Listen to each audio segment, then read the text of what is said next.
Hi, my name is Seth Hayes. Welcome to this tin whistle tutorial, and I am playing Wondrous Love.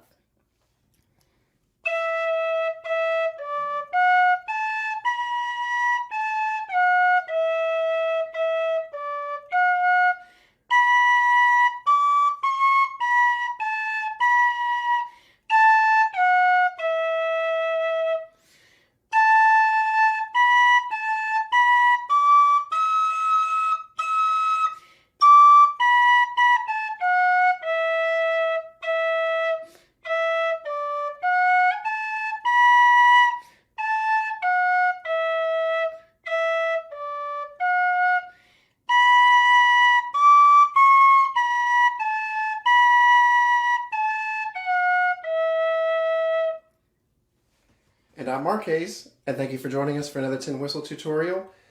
You just heard Seth play Wondrous Love, and this is the second tutorial in this series.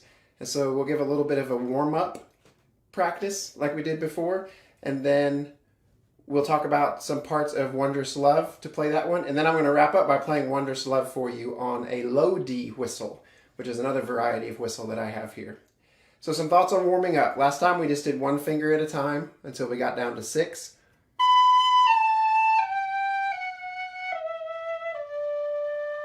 Then we played around with the rhythm.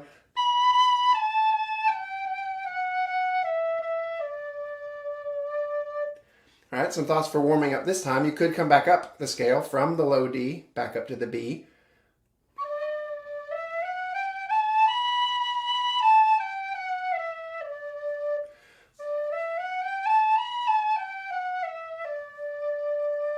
And another thing you could try that I want to show you is to skip a note each time. So start with one finger down, then go to 3, then go to 5.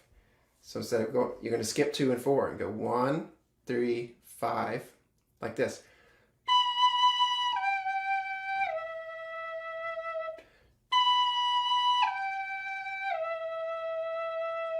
And then you can come back up.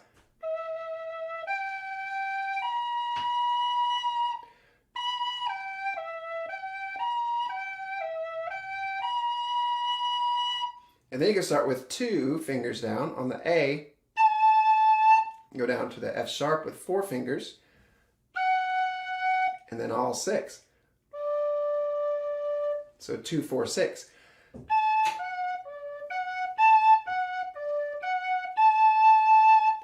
And then after you've practiced that for a while, you can go back and forth. 1, 3, 5, 2, 4, 6.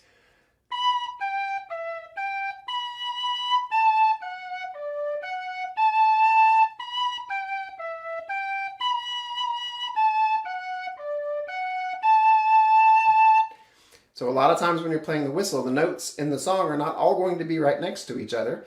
So as you're warming up and practicing your technique, you need to practice also skipping some fingers because that's going to happen a lot in a song.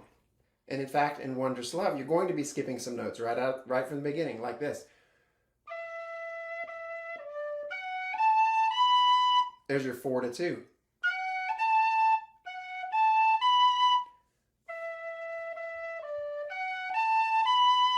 So if you practice in your warm-up, skipping those notes,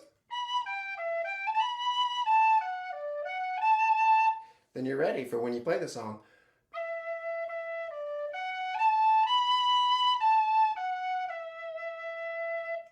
So that's a good way to warm up. That's going to tie right into what you're going to be playing.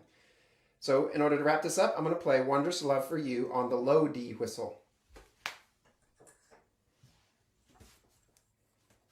Much larger, see, it's much larger hole inside. Bore, it's called the bore. It's a larger bore, a longer whistle. You actually can't play this with the pads of your fingers. You have to play it, well, you can use 2 pads, but then you've got to wrap your fingers around in what's called the piper's grip. Because if you try to use all your tips, your fingers don't stretch that far because it's so large. So you start with a pad, and then between the knuckles and between the knuckles, and then a pad, between the knuckles, between the knuckles. This is called the piper's grip. You might see bagpipers holding the canter this way, and it's very similar to the way you hold to cover the holes of the low D whistle. And here's Wondrous Love on the low D whistle.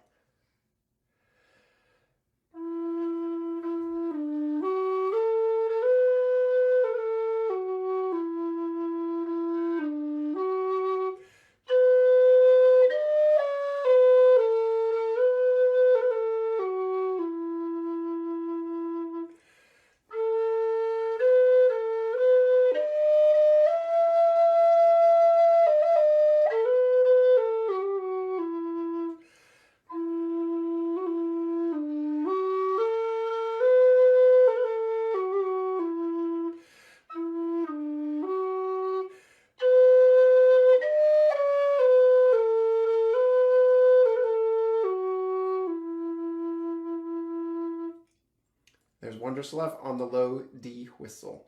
Thank you very much for joining us, and we'll see you next time.